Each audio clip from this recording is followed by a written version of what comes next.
What's up, Broncos country? Welcome back into a brand new episode of the show. Our offseason position preview leading up to training camp continues with the offensive tackle position. I'm Cody Roark, host of Locked On Broncos, director of video content at Pro Football Network, and Broncos analyst for the Locked On NFL Network. We break it down. We take a look at the position. We take a look at the depth. We take a look at overall roster projections, production projections on today's brand new episode, Locked On Broncos.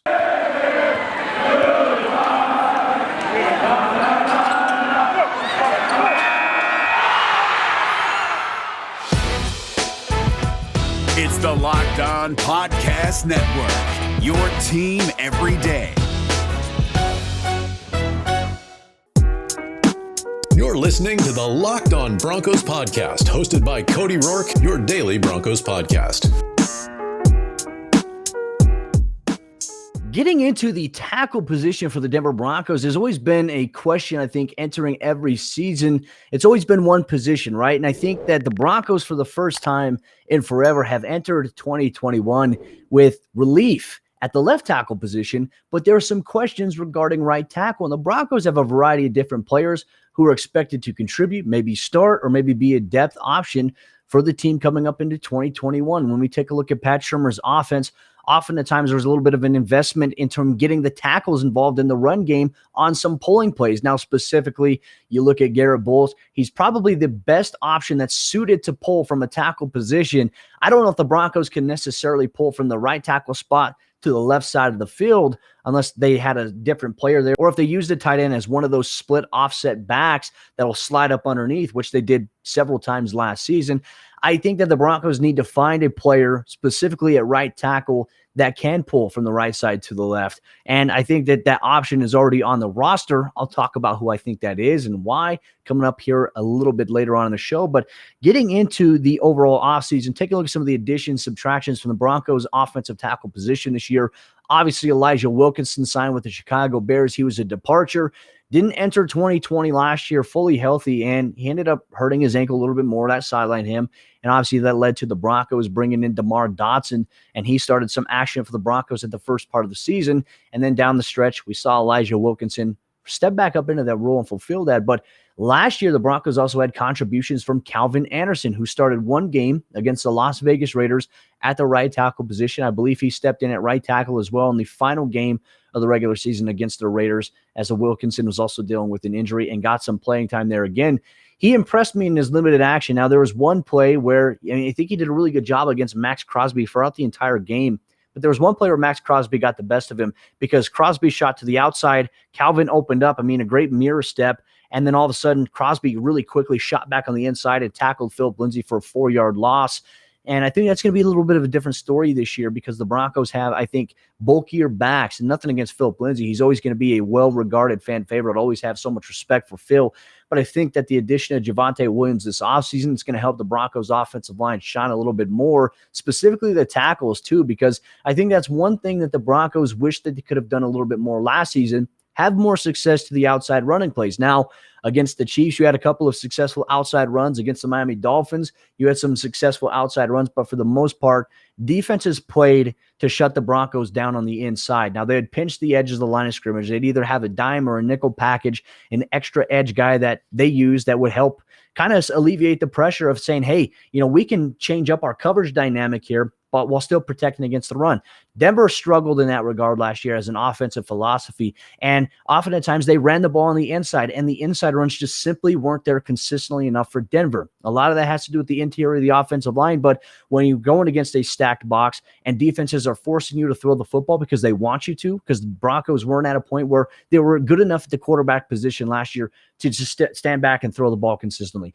Denver's identity, and I firmly believe this, has to be as an offense, has to be with running the football. Okay, you have Melvin Gordon, who has a really great track record of being able to spring off some big runs. He's not going to necessarily have that breakaway speed, but he's going to be effective. He's going to get you 4 to 5 yards on various plays. Now, it depends on where you're running the ball to. And the tackle position, I think, can really amplify the Broncos' run game this season by being able to shield guys. Like, for example, if there's a DN lined up on the inside shade of one of the tackles, you have to be able to crash that guy down and step down on the inside and cut off his alley to be able to get to the outside. And if you can pull a guard when you crash down as a tackle, pull a guard or pull a center, pull the other backside tackle, the Broncos did that with Garett Bulles, then you can get the guy to the outside, and whatever DB, safety, inside linebacker is coming up, those guys are going to be responsible for sealing and kicking those guys out. And that's going to spring up some opportunities for some one-on-one open field matchups between a cornerback, Melvin Gordon, or even a cornerback and Javonte Williams. I'm sorry, looking at Javonte Williams and knowing what he's been able to do with his collegiate career at Carolina,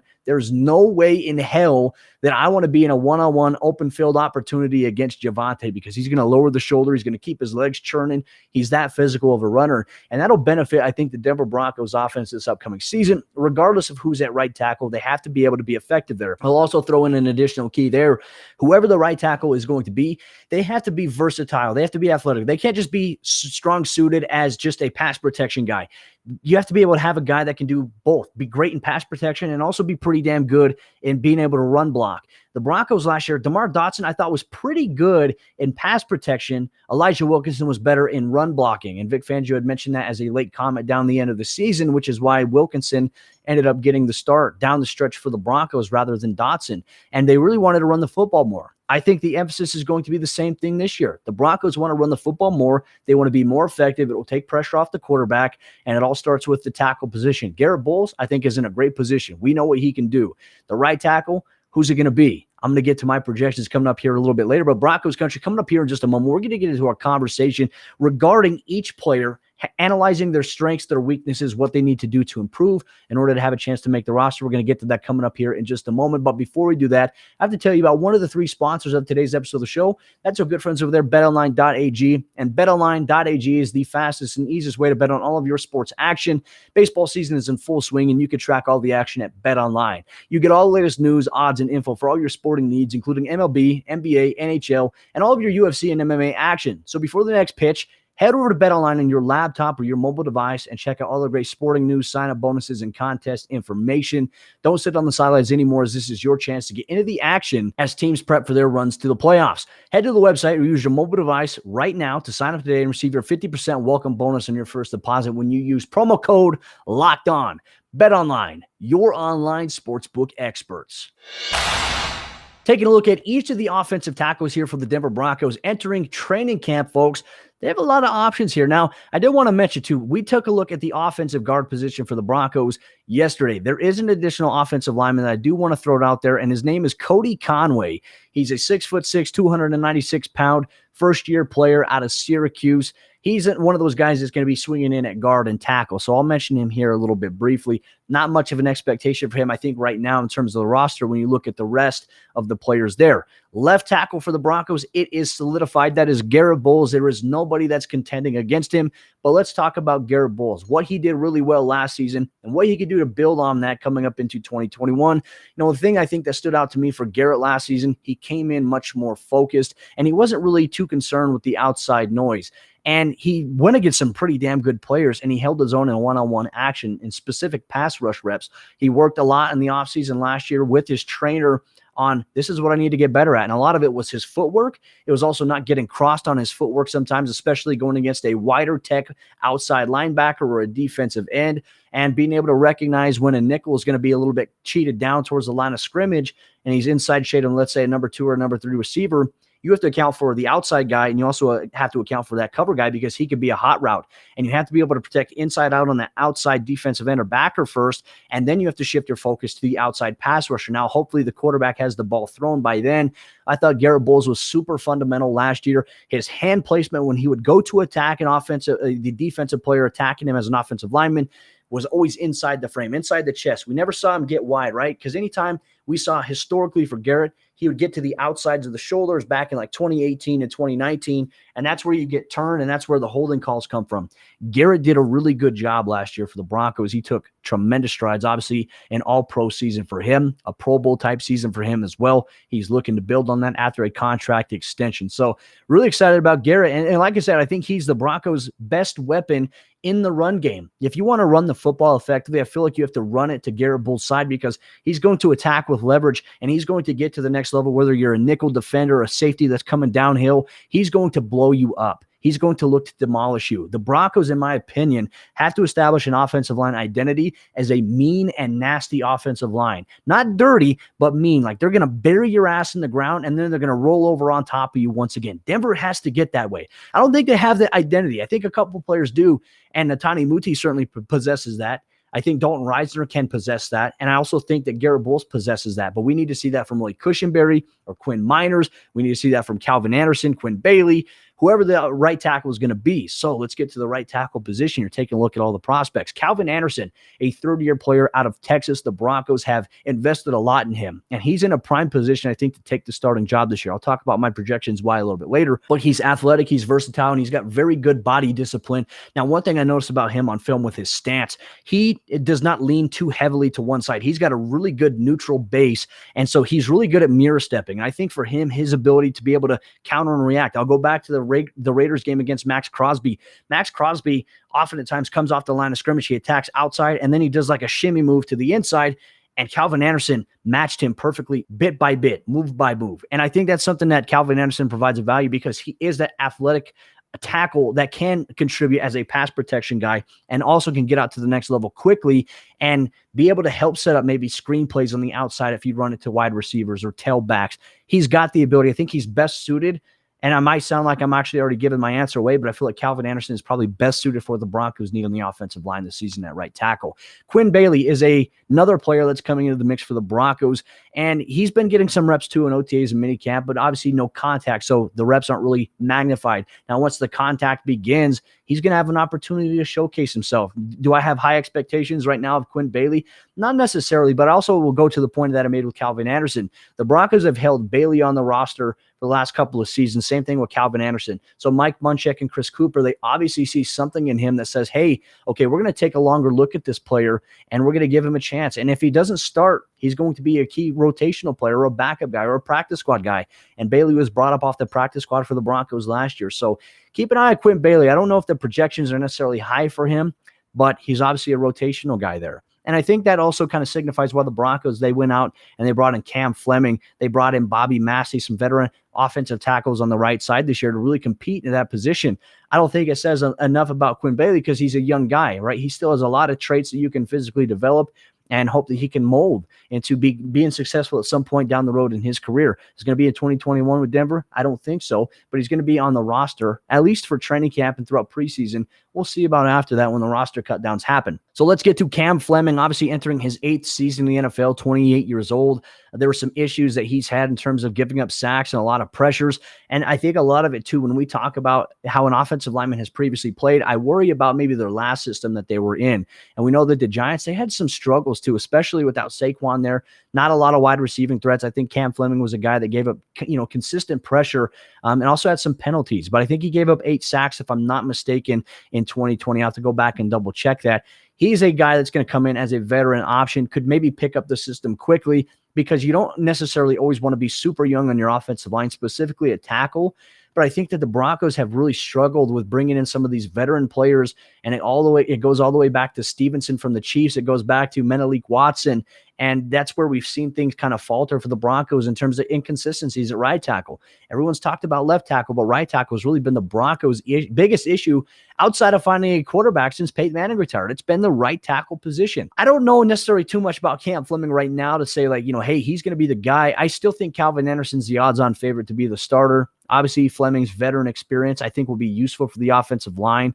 I still think that Anderson has the benefit of being young and still having some experience that's going to aid and guide him. Drew Himmelman was a Broncos undrafted rookie free agent. He's a 6'9" player, 317 pounds, out of Illinois State, a UDFA. And I know that Mike Munchak He likes to play around a little bit in training camps, especially when you have more roster exemptions. You could bring more guys up and see, hey, can we stash this guy in our practice squad? Can we develop this guy? Really, that's what it's going to be for Drew Himmelman. He doesn't have a real chance to start or even be ingrained in the starting competition at the right tackle. He's not going to be considered for that, but he is going to be considered for a backup option. He's going to be on the active roster, maybe not in 2021, but I think he's going to be playing this preseason for a potential practice squad spot and maybe getting some more time to develop inside the system. But 6'9", I mean, that is tall. That is ridiculously tall. That's like Nikola Jokic, his brother's tall.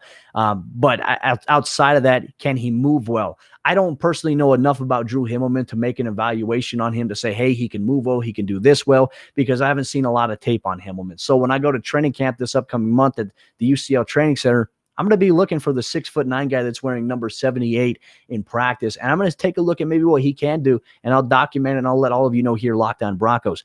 Now we get to the other offensive tackle, Bobby Massey, coming over from the Chicago Bears, entering his 10th season in the National Football League, has dealt with a pec strain in minicamp and OTAs. So I think there's missed opportunities there. He was getting mental reps during that time, learning a little bit of the playbook, but being able to be on the field and being able to step down or take the right angle, I think, is important. So he hasn't been able to do that so far just yet. He's going to get the first action of that in training camp. Hopefully the pec strain is healed by then, but if not, I don't think that he'll make it. I think that both Cam Fleming and Bobby Massey are also candidates to be cut by the Broncos because they only signed one-year deals. So Denver is not fully making a decision yet based on their veteran status, but one of these players I see getting cut. I see that being a real distinct possibility. And if Bobby Massey can't stay healthy, if that pec strain is still bothering him and he misses some preseason time, some training camp time, I think he'll be the odd man out. And we could see Calvin Anderson and Cam Fleming as the Broncos right tackles there. So we'll get into that conversation a little bit more about projections, productions. How do we envision the Broncos offensive line in general, and what can it do to amplify the quarterback position in 2021? We're going to get to that, ladies and gentlemen, coming up here in just a moment. But before we do that, I have to tell you about the two other sponsors of today's episode of the show. That's your good friends over there, rockauto.com and Built Bar. And chain stores have different price tiers for professional mechanics and do-it-yourselfers. RockAuto.com's prices are the same for everybody and are reliably low. RockAuto.com always offers the lowest prices possible rather than changing prices based on what the market will bear, like airlines do. RockAuto.com is for everybody and does not require membership or account login. RockAuto.com is a family business that's been serving auto parts customers online for over 20 years. You could go to RockAuto.com to shop for auto and body parts from hundreds of manufacturers. The RockAuto.com catalog, it's unique. It's remarkably easy to navigate. You can quickly see all the parts available for your vehicle based on year, make, model, brands, specifications, and even the prices that you prefer. Best of all, prices at RockAuto.com are always reliably low, and they are the same for professionals and do-it-yourselfers. So why spend up to twice as much for the same parts elsewhere when you can go to rockauto.com right now and see all the parts available for your car or truck? Right, Locked On Broncos in there. How did you hear about his box so that they know that we sent you? Amazing selection, reliably low prices, all the parts that your car will ever need. rockauto.com. And our good friends over there at Built Bar, the best tasting protein bar on the market. It is my go-to every single day. Peanut butter brownie, salted caramel, and double chocolate. They have 9 amazing, delicious flavors, including the limited time monthly flavor every single month, BuiltBar.com. And make sure you subscribe to their newsletter to be able to find out what the new upcoming flavors are as well. The reason I love Built Bar, the bars, they taste legitimately like a candy bar, and they're covered in 100% chocolate, and they're soft and easy to chew. Not only are they great tasting, but they're also healthy for you. Built Bars contain 17 grams of protein, only 130 calories, and only 4 grams of sugar. And I would like you and your family to get your hands on a box of Built Bar today by going to BuiltBar.com, using promo code LOCK15. That's going to get you 15% off your next order at BuiltBar.com. Continuing on with today's episode of the show, ladies and gentlemen, for the Denver Broncos at offensive tackle, we're getting into the final piece here, our final roster projections, our production projections for each player at the offensive tackle position. We're going to get into some of the defensive positions starting on next week's episode, Locked On Broncos. But ladies and gentlemen, let's continue on our conversation here today. In terms of overall roster projections, I'm going back now to Calvin Anderson. I firmly believe Calvin Anderson will be the Broncos starter at the right tackle position coming up here in 2021. And the reason I say that is because he has just been waiting in the wings for the last 2 seasons. The Broncos, Mike Munchak, they picked him up off the New York Jets practice squad, and they stashed him on the 53-man roster in 2019. In 2020, we got to see him in limited sample size. And in that limited sample size, he was more impressive at right tackle than anybody the Broncos trotted out the rest of the season. I think that the dilemma that the Broncos had last year was that they had DeMar Dotson, they signed him. They had Elijah Wilkins, Wilkinson, and they wanted to see whether or not he could be that guy for them, considering the opt-out of Juwan James. James is no longer a Denver Bronco. So I think for Calvin Anderson, this is the perfect opportunity for him to come in training camp. I know in minicamp and OTAs towards the final practices, he was dealing with an injury. He should be ready to go for training camp. He has the perfect opportunity right now to come in and solidify his role as a starter at right tackle. Does the open competition at right tackle need to be an all-season thing? Look, I think if he comes in right away, preseason game number 1, and absolutely dominates, preseason game number 2 dominates, that right there would tell me, okay, I'm going with this guy. And I want to see what the Broncos are going to do. They're going to rotate these guys in practice, but I want to see Calvin Anderson start that first preseason game, regardless of who the quarterback's going to be, whether it's Drew Lock or Teddy Bridgewater. One of those two will start one of those games. I want to see him work with the starters, and I just want to be able to see that. So maybe game 1, you put Calvin Anderson at right tackle, you see how the Broncos do, and then maybe you rotate the next series, you put Cam Fleming out there. You rotate Bobby Massey on one of the other series, and then maybe the next week you start another guy before Calvin Anderson, and then you see how he does with the backups. But I think that working with the starters is going to give the Broncos a true determining factor as to who's going to be the best bet at the tackle position for Denver. Calvin Anderson, he is my selection, Broncos country. You've known this for a while. So let's get to Quinn Bailey. I don't necessarily believe we'll see Quinn Bailey start any game for the Broncos this upcoming season. Maybe that third preseason game against the LA Rams. There's only 3 preseason games this year, a lot different than the fourth, because usually in game 1, you'd see a series from the starters. Game 2, you'd see a half. And then game 3, you'd see another, maybe another entire first half for the starters. And then that fourth game, no starters play at all. I think Quinn Bailey maybe gets some consideration to start in that third game. I think the Broncos quarterback position is going to be solidified by then. But then again, Vic Fangio, I think he's going to keep all of us guessing. I wouldn't be surprised if we find out who the starter is prior to the week 1 matchup against the New York Giants at MetLife Stadium. So for Quinn Bailey, he's going to rotate. He's going to see some action there. He wears number 75. We're going to keep an eye on him. I just don't have too much aspirations or projections of him being a starter. I do see him having the capability of being a backup, but I think more than anything, I think that Quinn Bailey will be a practice squad player for the Broncos here in 2021. Garett Bolles, I expect him to have a tremendous season. I think he's going to try to stack up on what he did last year, and maybe this is the year he gets nominated to a Pro Bowl. Even though the Pro Bowl has its flaws in terms of fan voting, I think another all-pro season could be in store for Garrett if he plays how he did last year. But you can't be comfortable with what you did last year after getting paid. You have to come in and you have to still be as hungry as you were as if you're still chasing that paycheck. And I think that Garett Bolles is in that position. I don't think he's ever going to get complacent, and I'm very excited to see what he can do. I think there's a lot of aspirations for him. Calvin Anderson can also, and will more than also likely be his backup if something happens. So if anything were to happen, let's say that the Broncos starting offensive line was Garett Bolles at left tackle, Calvin at right. Let's say something happened with Garrett and he had to miss a week. Calvin would slide over to left tackle, and then you'd see either Bobby Massey, Cam Fleming, or somebody else step up at the right tackle position. Knock on wood. Hopefully that's not the case. Hopefully the Broncos can offensive line, it can stay healthy all season long. So there's that there. Cam Fleming. What are the expectations for Cam Fleming? Now, I think if I'm going to throw it up in the air to anything, I think that one of these players that the Broncos bought in, whether it be Cam Fleming or Bobby Massey, I think one of them will be cut. I think that Cam Fleming right now, because he's been available, he hasn't missed any time so far in minicamp and OTAs. And if Bobby Massey starts off training camp not able to participate due to his pec strain he's been dealing with, I think that it signifies that Cam Fleming's probably going to be the favorite to be in competition to start at right tackle, but more than likely, if he doesn't start, he'll be the backup to Calvin Anderson. And I think that means that Bobby Massey will more than likely be cut.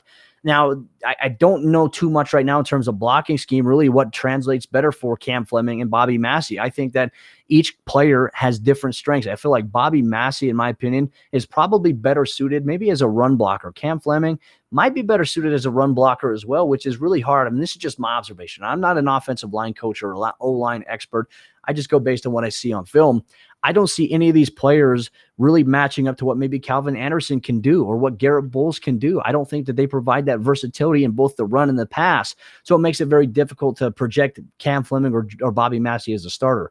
I think that's why I go with, Calvin Anderson in the situation. So Drew Himmelman, I think, will be a practice squad player in terms of somebody that maybe you could look at Mike Munchak developing, and it depends a lot on preseason. We're going to see Drew Himmelman play. He's going to wear number 78. Like I said, we'll see him playing some preseason action, but is his pass protection solid against speed rushers? When you're 6'9", sometimes it might be harder to move laterally from side to side. Whereas if you're 6'5", 6'6", you have a little bit more of an anchor to be able to step laterally left to right really quickly. And a lot of it depends on how you feel too. And I think Calvin Anderson's just I hate to beat the dead horse here, but I think he's probably the best option that the Broncos have at right tackle. But Broncos country, let me know what you think in the comment section down below here on YouTube. Do you agree with me? Who do you think is going to be the starter at the right tackle position for the Denver Broncos here in 2021? I'm eager for our conversation and our thoughts are going to happen in the comment section down below. Just a reminder, you can get Locked On Broncos on your favorite audio podcasting platform, not to mention every single day here in video format on YouTube. Just a reminder, this is the final episode of this week. We have 3 episodes coming your way next week. They're crossover episodes with AFC West division rivals. Your boy Q of Locked On Raiders. We're going to talk with David of Locked On Chargers, and we're going to talk with Ryan Tracy of Locked On Chiefs Monday, Tuesday, and Wednesday of next week's episode. And then we are going to be back for a full-on 5-day-a-week slate here on the Locked On Broncos podcast, covering the team that you root for on Sundays. I'm Cody Roark, host of the show. Have a great rest of your week. Looking forward to interacting with you in the comments.